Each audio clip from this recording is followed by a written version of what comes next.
And welcome to Case 3-4. I hope you enjoyed that very ultra-kinetic case summary I gave you of the previous case.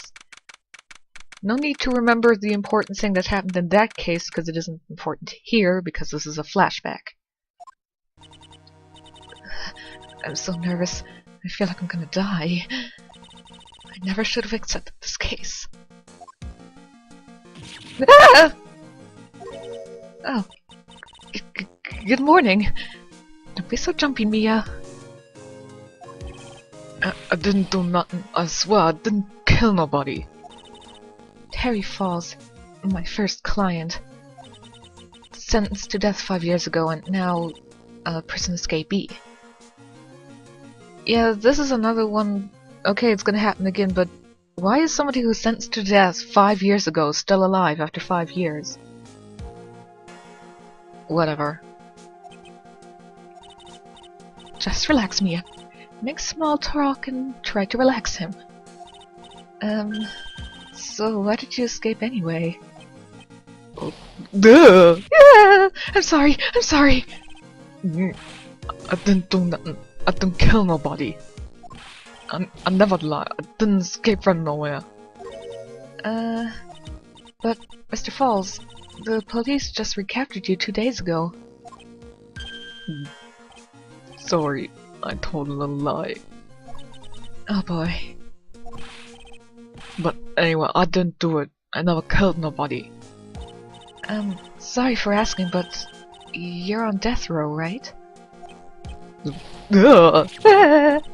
really sorry! They sentenced me to die 5 years ago, but I was tricked, I tell you. That woman, she lied in her testimony. That's why I got the death penalty. I swear I didn't kill her, I could never do that. 2 days ago, he escaped from the police wagon when it crashed. Then about 8 hours later, a policewoman was murdered before the police could recapture him. The police believes that Terry Falls did it. After you escaped, did you meet a policewoman? Yeah, I did. And she's the reason I escaped. So that much is true. He did meet with the victim. But I didn't kill her. And she wasn't alive when I left. She wasn't alive, it's true. I can trust him, right? I mean, I should. Once again, with the whole trusting your client as being the only important thing, whatever. Oh, hello, Godot! You certainly look different 6 years ago. Well, I'm sure it's not going to be very important. You're not going to figure out the truth by just staring at the guy. Why are you here? I came to see how our little kitten was doing all alone in the big scary lion's den. I thought maybe you'd like someone to play with. Where is Mr. Grossberg? That old man's probably still in bed. I bet he's clutching an empty bottle and mumbling in his sleep. Aren't I good enough? After all, it's me, Diego Armando. You changed your name? Well, okay. I'm sure it's not very important. I didn't say... So, Diego Armando, the finest attorney at Grossberg Law Offices, is here for me? No. You've got it all wrong. Today, you're the finest. After all, it took an amazing amount of guts to take this case. Imagine, an escaped death row convict for a first client. Yeah, thanks. I sure wish I could get out of it, though. Relax. I just heard some good news. The prosecutor for today is fresh out of his diapers as well. Thanks for insulting me saying I'm out of my diapers. Really?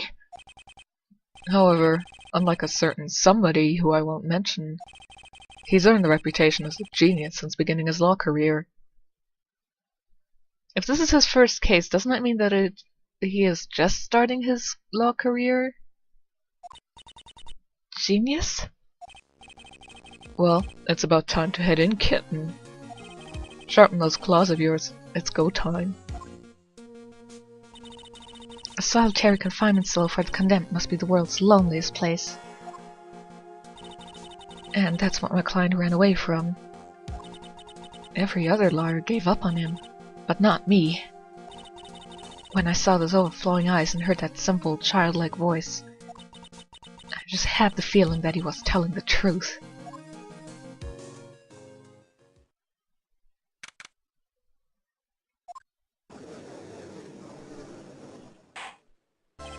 Court is now in session for the trial of Terry Falls. The defense is ready, Your Honor. Hi, Edgeworth. Wow, that jacket looks just great on you. I have to say this is one of my preferred character designs in the game. Mostly because here you can really see how the character designs or the character art evolved over the course of the games. Because here the jacket actually looks form-fitting and not like a bulky thing that he's wearing in, later, which is technically the first game, but this came out later and this is actually taking place earlier, so I hope you're confused. I understand the lawyers for both sides are newcomers? Yes, Your Honor. I'm Mia Fey. Miles Edgeworth, Your Honor. So you're the new prosecutor everyone's talking about, eh? They say you joined the prosecutor's office at quite an early age. At 20, Your Honor. I guess our little kitten hasn't earned herself much of a reputation yet, huh? Come on, Mia. You can't lose. Not to someone younger than you. Young people running a trial. I'm not too sure how I feel about that. Now then, the defendant in this case is currently a felon on death row. 2 days ago, he escaped from a police wagon. Is that correct? Precisely. But the defendant is not on trial for escaping prison. On the day that the defendant escaped, a policewoman was murdered. So we're here to determine if Mr. Falls was responsible for her death? What? How stupid are you? Did you read the case at all? You took the case, it must mean that you at least know what it's about. Ugh. You got it, kitten. Stop calling me kitten! Well then, Mr. Edgeworth, let's hear your opening statement. Yes, Your Honor. It was 5 years ago. The defendant, Terry Falls, was sentenced to death in this very court. His crimes were kidnapping, extortion, and murder. The girl he threw off the bridge was only 14 years old. A truly horrible crime. I remember it well. There was no decisive evidence, so the trial was long and protracted. Correct.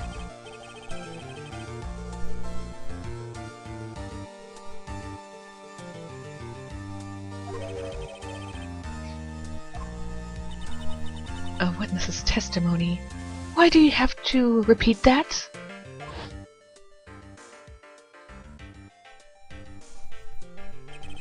The testimony of Detective Valerie Hawthorne, the person who confronted the criminal.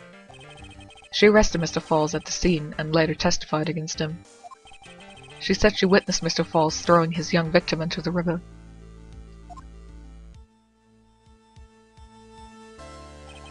For those who are not aware, Eagle River is well known for its powerful current. Most bodies that fall in are never recovered. So Miss Hawthorne's testimony was the one that put him away.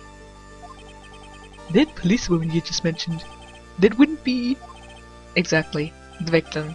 The same woman that was killed 2 days ago. Police Sergeant Valerie Hawthorne. Oh, I see. The man who was sentenced to death based on her testimony escaped 2 days ago, with only one thing on his mind, to take revenge against the woman who convicted him. Technically it was the court that convicted him, but yes. Aha! The truth is becoming clear to me now. Huh?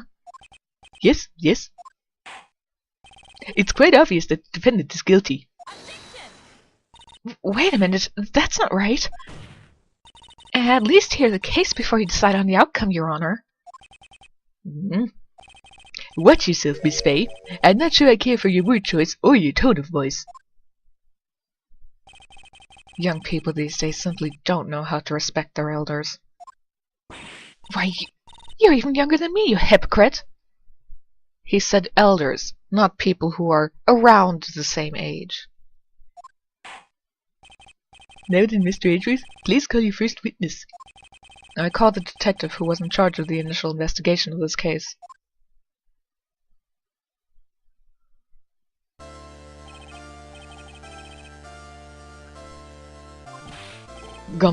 Dick Gumshoe, I'm the homicide detective in charge of the case, sir. I finally got promoted to the detective division half a year ago. I don't believe anyone asked you about that. Hey ma'am, you got any idea how much work it'd take? What is it? You're really gorgeous. Excuse me? No, seriously, my heart, it's aching for you.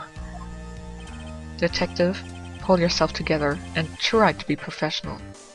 Otherwise, I'll write you up on contempt so quickly that something other than your heart will ache. Okay, I got it.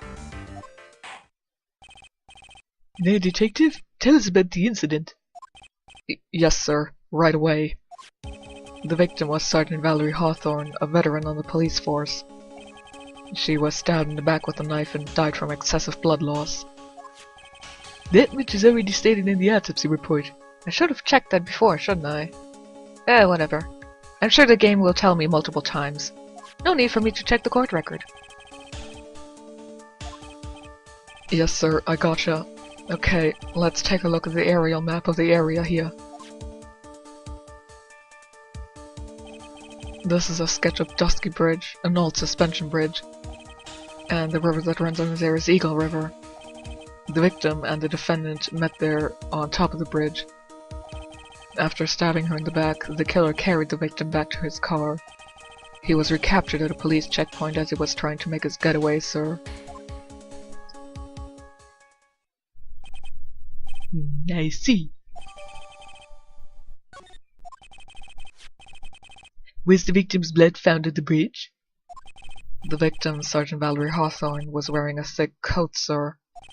Unfortunately, no traces of blood were found on the bridge.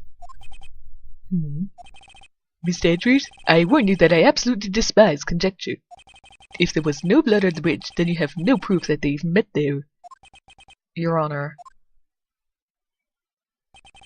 if you would listen to the testimony we have prepared, I'm sure you'll be convinced.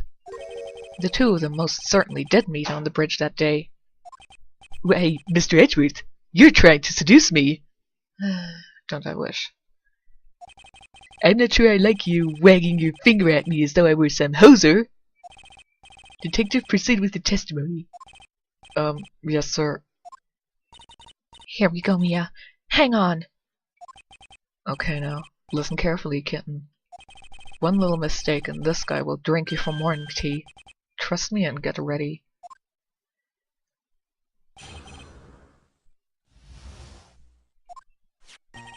On the day of the incident, an unknown person phoned the sergeant and asked to meet. Sergeant Hawthorne went to Dusky Bridge at the designated time and met with Mr. Falls. And that's where she was brutally murdered, sir. The criminal stuffed her body into his car trunk and tried to make a getaway. Mr. Falls was arrested at a police checkpoint we set up at the base of the mountain.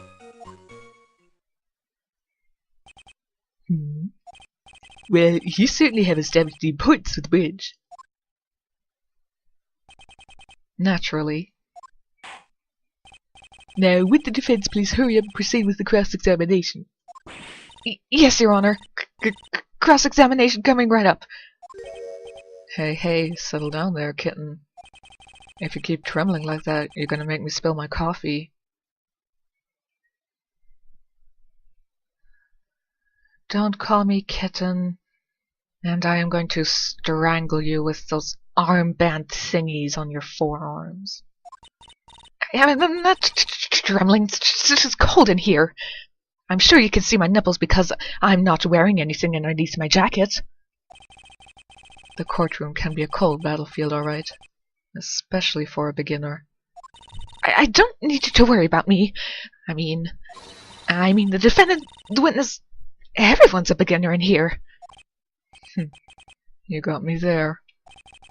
But maybe you should keep your claws out and show them what you've got, kitten.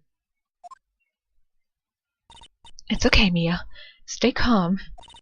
Just remember those court procedure videos you stayed up last night watching. Wait a minute. This is her first ever case, and I am not explained what a cross-examination is, or a testimony, or the court record. But in her second case, I am told that? Okay, you may say, well, in a gameplay point it makes sense, but it doesn't in a timeline case. This is stupid. They shouldn't have given us tutorial in the first place. Or in any of the cases, because by God, this game is so simple to figure out.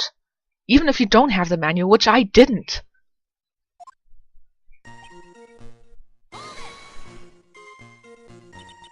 This unknown person, you have no idea who it might be, right? Sorry, but I'm afraid I do. What? The one who called Sergeant Hawthorne was the defendant, Terry Falls. What? The defendant? The defendant killed her? Sergeant Hawthorne was a very thorough person, sir.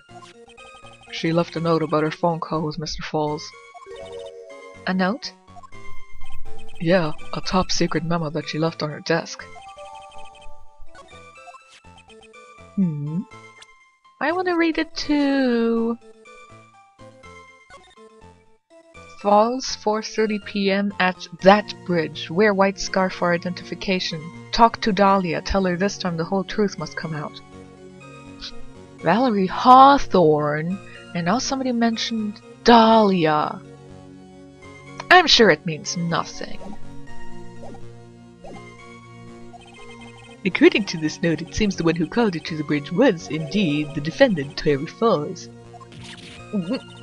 Whose bright idea was it to keep that note from me? Looks like the judge is even more sure of his verdict now. Listen up. Never ask a question if you don't already know the answer. But how will I ever learn? It's that detective's fault. He's the one that said unknown person. Hey now, don't make that face at me. I just said it that way because the prosecutor told me to. Was that a trap?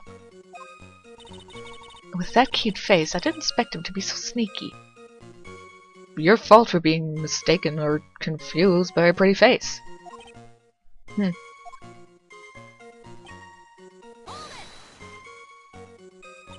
A bridge up in the mountains? But why meet there? Because it is a very important place to the defendant, that's why. What do you mean by that? If you remember, 5 years ago, the defendant kidnapped a young girl. He was chased onto a bridge, and it was there that he killed a hostage. And the place where all of this occurred is, of course, Dusky Bridge. The very place where Sergeant Hawthorne arrested and handcuffed Mr. Falls. Returning to the scene of the crime. How nostalgic.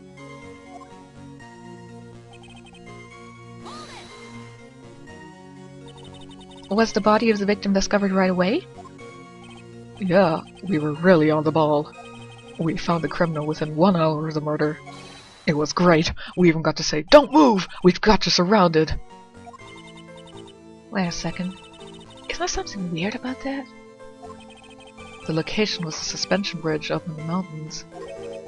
So how did they find out about the crime so quickly? Sergeant Hawthorne must have mentioned the phone call to someone else, right? If that's what had happened, then she wouldn't have been killed. She never mentioned a phone call from Mr. Falls, but she left a note on the desk about it. If only I had noticed it earlier, maybe she'd still be alive. I wonder why she didn't mention the phone call to anyone. Maybe because Falls had something to do with her personal life and she generally kept those two very separate?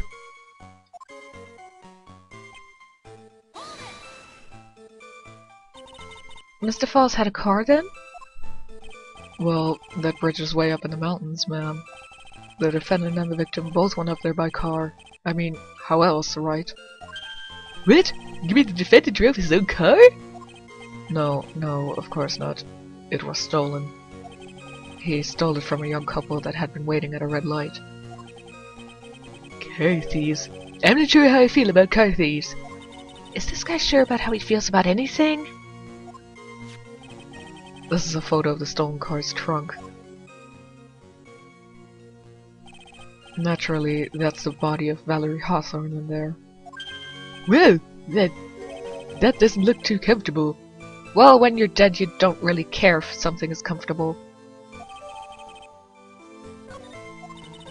The victim, she was stabbed in the back, correct? Yeah. For some reason, men always seem to get stabbed in the back. Women do too, and we can do it much faster and easier than you guys. We're talking about a woman here. You can't tell from this photo, but the knife was stuck in her back, nice and firmly. The condition of the body when it was discovered is very important information. Detective, was there anything strange or noteworthy in the trunk of the car?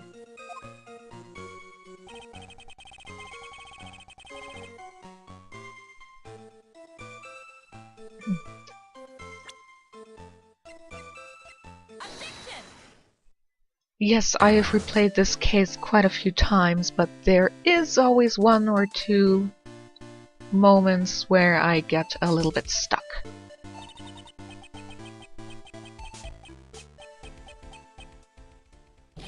What is it? Do you have something to say, Miss Fay? I'm sorry, I totally forgot what I was going to say. This is the first time I've ever had to actually address someone like that. You should have practiced before coming to court. Honestly, Miss Fay, I'm not sure I like this. Say there, little kitten. Want a piece of my coffee candy? Candy? Well, you're still too young to be drinking real coffee. She's 22, you sexist dick! Come on, Mia. Shake it off. You're a lawyer. Detective! Yes, ma'am. This photo.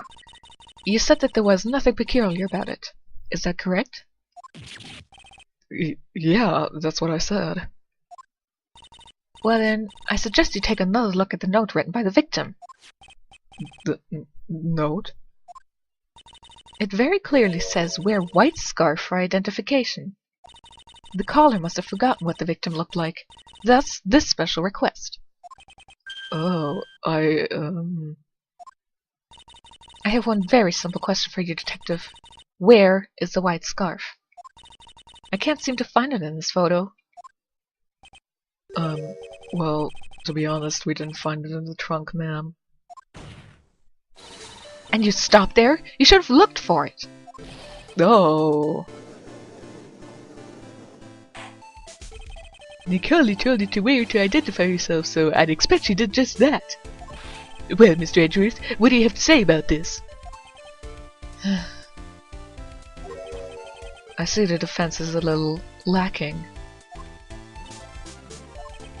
The scarf you are searching for so desperately. Is it this one, perchance? Where did you find that, sir?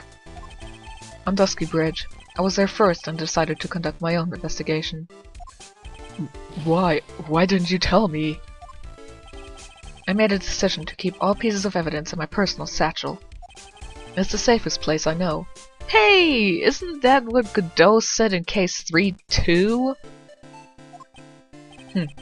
That hotshot sure has a flair for the dramatic.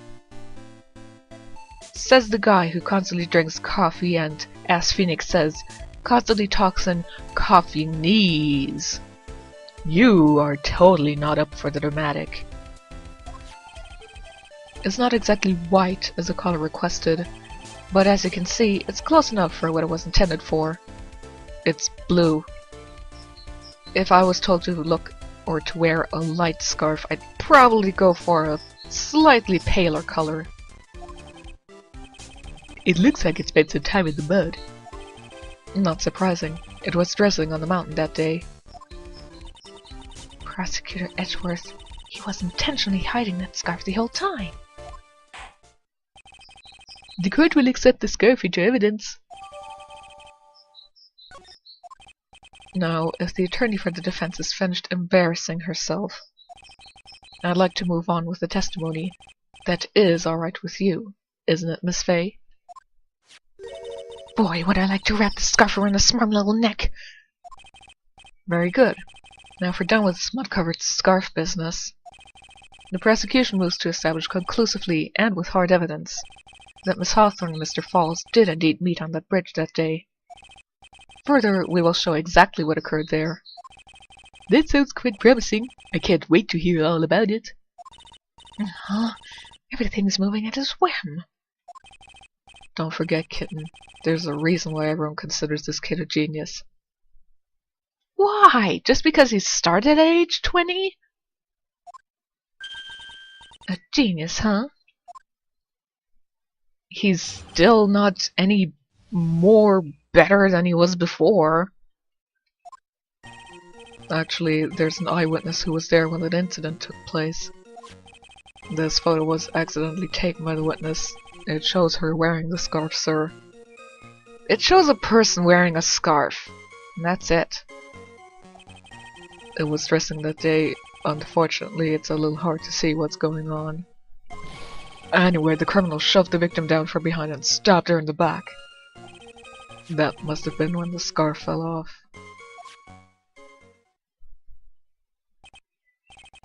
Looking at this photo, you really get the sense that this bridge is very high up. It is about a 40-feet drop from the bridge to the Eagle River down below. 40 feet, so that's about...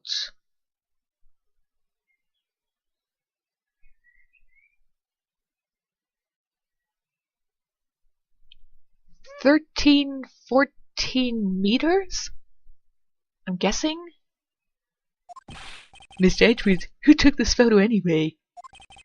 Let's just say that it was a well-intentioned third party. Translation: the goddamn eyewitness that Gumshoe just mentioned. Oh, a potential witness! So why isn't this person in the courtroom? Good question. Well, they said they absolutely did not want to testify. Because, of course, if you are an eyewitness to a crime, you can always give evidence to the prosecution or whatever, and then simply choose to not testify because you don't want to.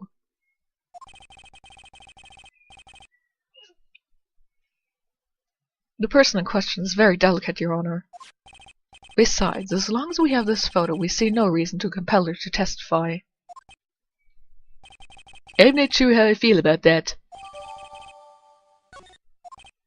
So, as you can see, Terry Falls had both the motive and the opportunity. Well, he didn't seem to be carrying the knife in that photo, so how can he stab someone in the back when both of his hands are actually holding a freaking ball? I think it's quite clear at this point what happened on that bridge. Oh, the truth has become clear to me now. Huh? Yes, it's quite obvious. He's clearly guilty. Not again. That's not fair. I haven't even done my cross-examination yet. What do you mean, huh?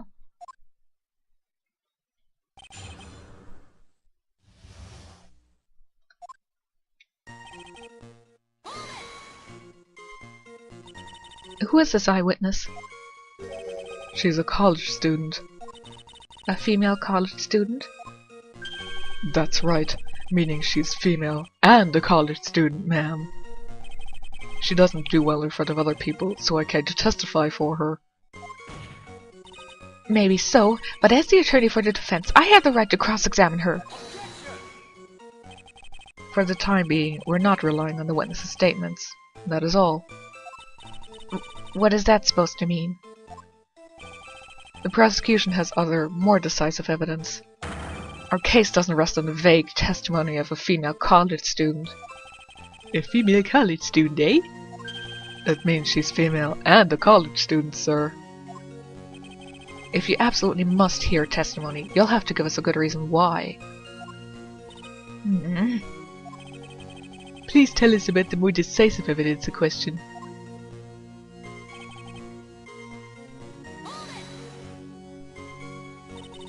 The victim is wearing a scarf in that photo, alright. A person who could be a woman is wearing a scarf in that photo. Yes. So, about the witness who took this photo. What was this person doing on the way up in the mountains? She was taking photos of wildflowers, apparently. There are many unusual types of flora on that mountain, Miss Faye. People in the area say it's because of the spirits that live there. Spirits? Now that you mentioned it, this photo, this cloudy fog-like thing, is that a ghost? I don't believe it. What cloudy fog-like thing? The background? No, Your Honor, no, I don't think it's a ghost.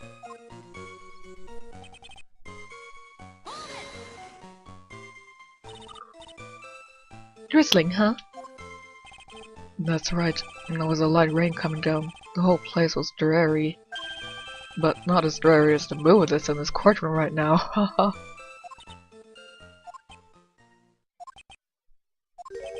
Looks like a cold front just moved in. In any case,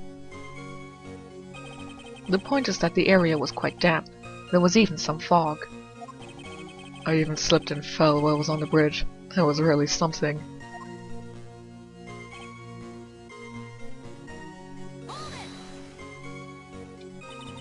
Is that part of the witness's testimony as well? Of course it is. He pushed the victim hard in the back and she fell down right on her stomach. I remember that happening once myself. It was really brutal. Are you talking about seeing someone get pushed, or were you the one getting pushed? Or does it mean that you pushed someone down like that once? With his mind-boggling tales and the way you said brutal, I wonder if he's Canadian. What, the hoser and the A didn't tell you? Save your nasty look for the right person. Okay, I'm gonna glare at you. Take a look. Poor baby. The court record seems to have wet itself. Hilarious? Hey! Watch where you spill your coffee!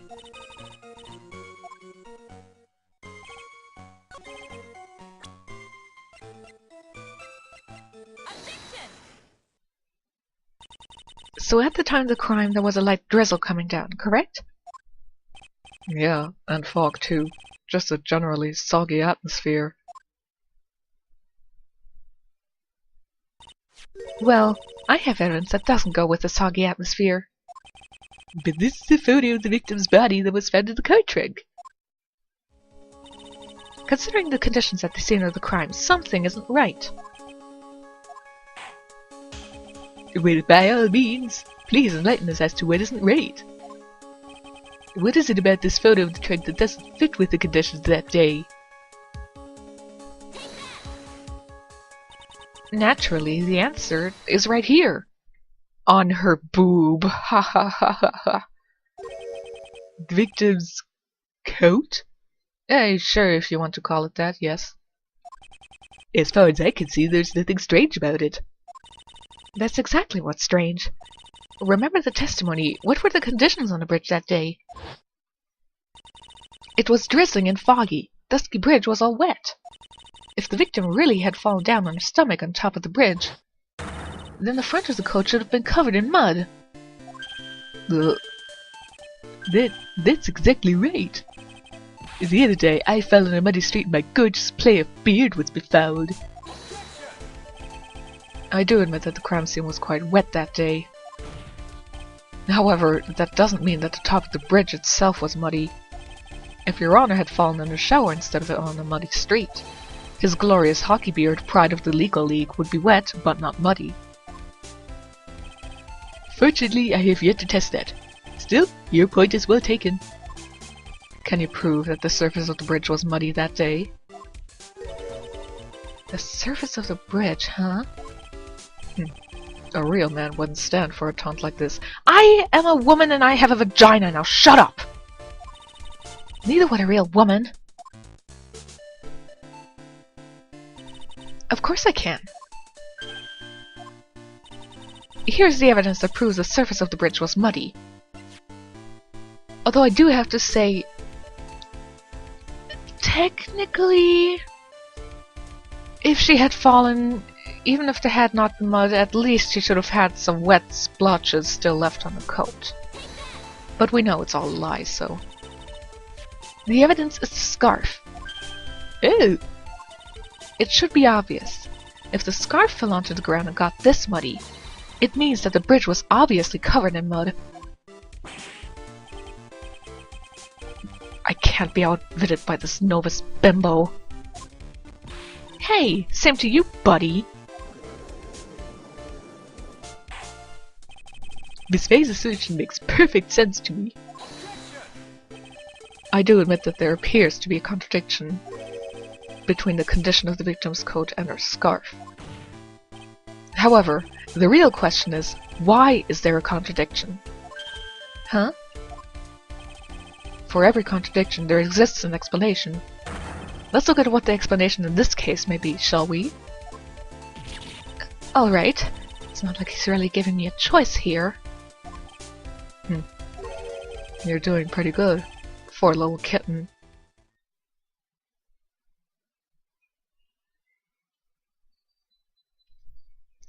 Sexist asshole. Why do people like this guy? Mr. Armando! No matter what he says, a contradiction always comes down to a lie.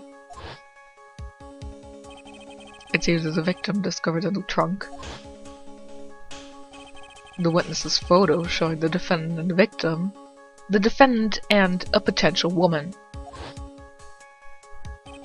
or the witness's testimony that stated she saw the moment of the murder. Just relax and think it over. It's pretty simple, isn't it? The false evidence. It's one of those three.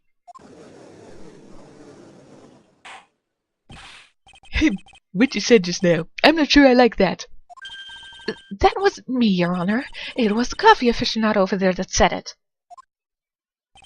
This court is not in the habit of accepting false evidence, you know. Well, color me surprised. Blame it on him, Your Honor. He's the one trying to slip false evidence into the court. But we won't let him. We'll expose his evidence as a flimsy scam it really is. Yes! The false evidence in this case... Technically it's the witness's photo because... Fuck it, we can't honestly say that it is the defendant. But it's the testimony. It is a no-brainer. Obviously it's the witness that's suspicious. During this earlier testimony, the detective pointed out a crucial fact. The criminal shoved the victim down from behind and stabbed her in the back. Now, is that testimony exactly what the witness claims to have seen? Yeah, that's what the witness told us. That testimony is filled with holes. After all, the victim's coat isn't dirty at all. That's true. It's not just true, it's the truth. Isn't that the same thing? If there was a truly decisive witness in this case, I'm certain that Boy Wonder over there would have called them in the first place. Your Honor, the defense requests to cross-examine the eyewitness. The testimony presented so far is not only vague, but contradictory as well. Technically, as of yet, the only contradictive fact is the victim being shoved down. That is one contradiction. That's not everything.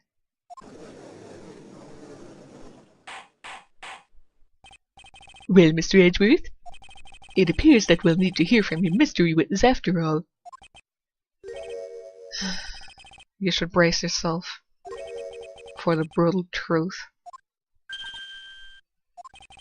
Your Honor, the prosecution has no intention of hiding the witness from the court. We are prepared to present our witness at any time. Very well. Please bring forth your witness at this time. What Mr. Edgeworth said kind of worries me. What does he mean by the brutal truth?